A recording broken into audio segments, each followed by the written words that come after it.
Et bonjour, on se retrouve dans les alcôves du Tanakh avec un nouveau livre, le livre de Bamidbar, Les Nombres en français. Le livre commence par un recensement de la population avec une précision tout à fait cérémonieuse. Les masses sont comptées, énumérées en ordre pour une marche vers la terre d'Israël. L'entrée dans le pays est imminente. Le peuple se prépare donc à la bataille, c'est-à-dire à la conquête. Dès le début du livre, c'est l'avenir immédiat du récit qui se fait jour.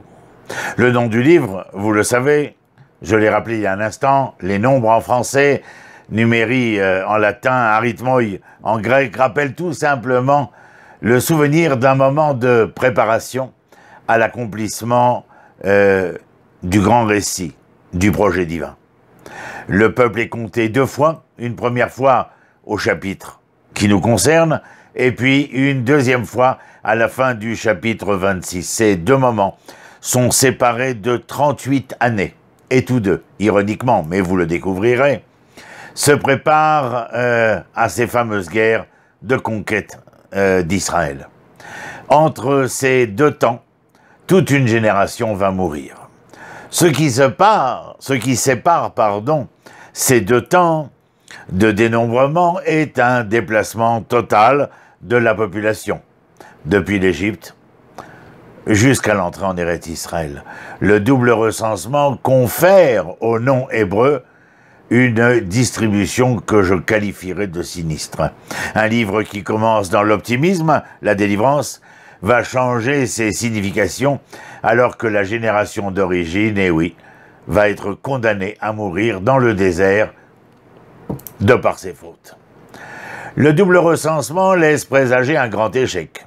Une génération entière, avec toutes ses attentes, avec la présence de Dieu au milieu de celle-ci, s'est évanouie dans les sables mouvants. Le livre des nombres est un récit d'une grande tristesse, dans lequel la barre médiane, le moyen ici, le désert, va engloutir toutes les aspirations d'une génération, des personnes qui ont vécu l'exode, la révélation au Sinaï et la création d'un sanctuaire pour Dieu. En tant que collectif, bien entendu, le peuple d'Israël continue. Il est constitué par les jeunes, moins de 20 ans, de la génération précédente et par la nouvelle génération. En termes de chiffres, oui, il n'y a pas eu de perte. Mais ce qui est frappant, cependant, c'est le fait qu'il n'est nullement fait mention des naissances.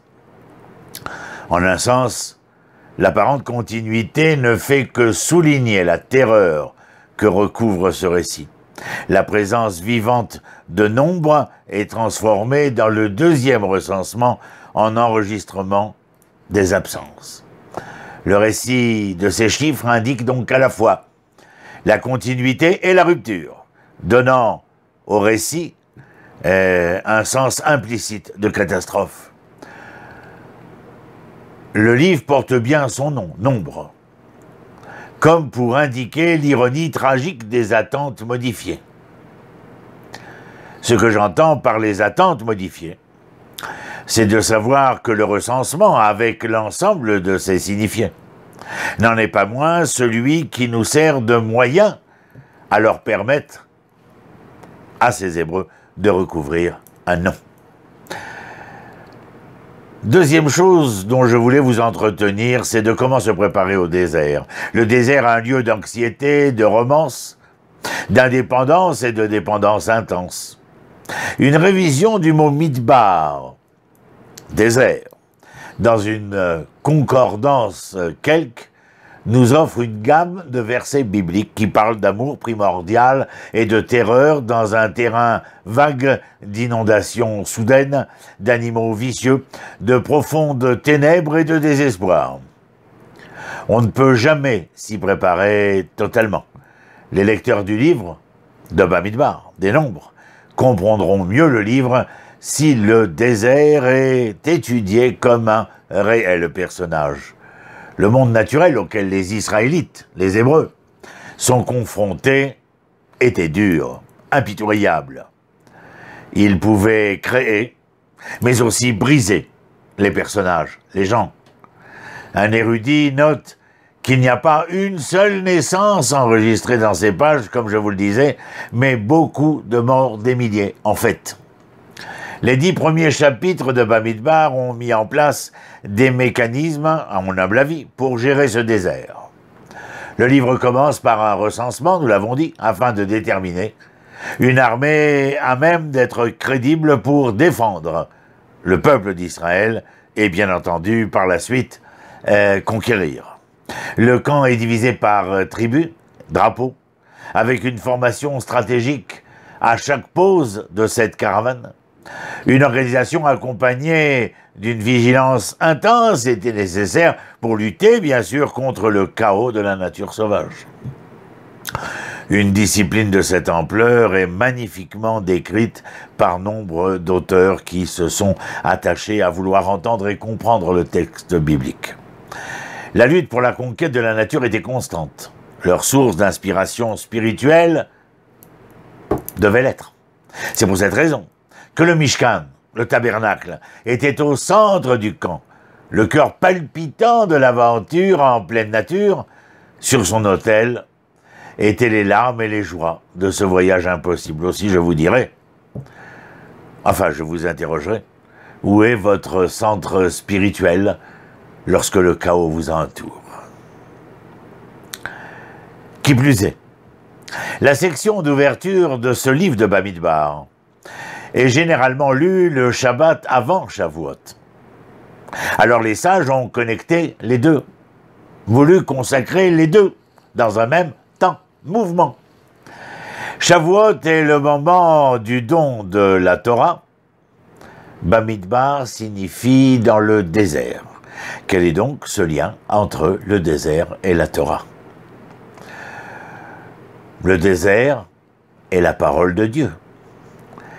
Nos sages ont donné plusieurs interprétations. Dans le Midrash de Mechilta, entre autres, la Torah aurait été donnée publiquement, ouvertement et dans un endroit inconnu de toute personne, car si elle avait été donnée dans le pays d'Israël, disent-ils, les Juifs auraient dit aux nations du monde, vous n'y avez aucune part.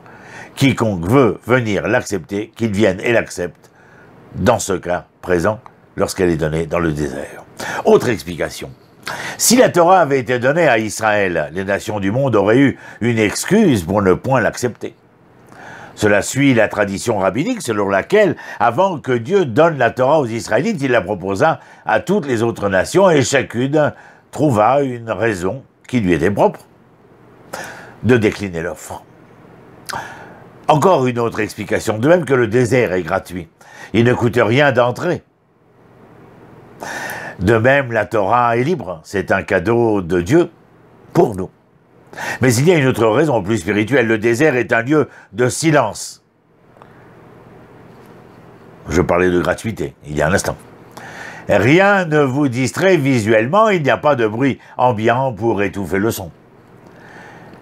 Bien sûr, lorsque les Israélites ont reçu la Torah, il est écrit le tonnerre, les éclairs, le son du chauffard.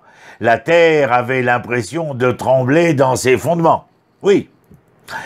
Mais à un âge plus avancé, lorsque le prophète Eliaou Hanavi, se trouvera sur la même montagne après son affrontement avec les prophètes du Baal, il ne rencontra Dieu ni dans le tourbillon, ni dans le feu, ni dans le tremblement de terre, mais écoutez bien, Kol de Mama Daka, une voix, Kol, mais littéralement de Mama Daka, le son d'un mince silence.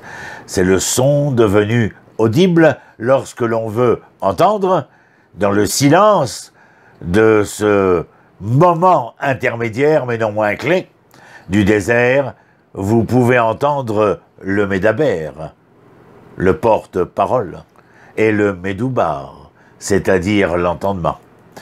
Je finirai en vous disant, peut-être réfléchissons ensemble. Pour entendre la voix du Créateur, de Dieu, de l'Éternel, nous avons besoin certainement du silence afin d'être à l'écoute des pulsions, des pulsations de notre âme. Je vous souhaite un très bon Shabbat et vous dis à la semaine prochaine avec les alcôves du Tanar. Shalom, shalom, leitraot. depuis Hebron.